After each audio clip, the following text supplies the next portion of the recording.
রূপাঞ্জনা মা হচ্ছেন, সুখবর শোনার মতো। বিস্তারিত জানতে ভিডিওটি দেখুন। শনিবার সকালটা রূপাঞ্জনার জন্য একেবারেই আনন্দে ভরা। অমিতাভ বচ্চন ও স্বামী রাতুলের জন্মদিনের আনন্দের মাঝেই তিনি শেয়ার করলেন মা হচ্ছে।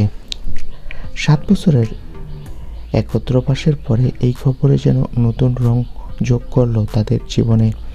রূপাঞ্জনা বলেন, আজকের দিনে বয়স নিয়ে কেউ মাথা ঘামায় না।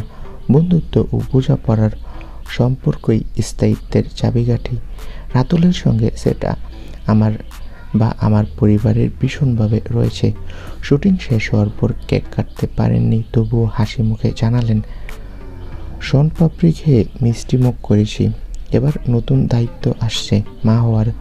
রূপাঞ্জনার চোখে উচ্ছ্বাস, আর রাতুলের পরিণত মনস্কা সংসারের সব দায়িত্ব সামলানোর প্রস্তুতি দেখাচ্ছেন।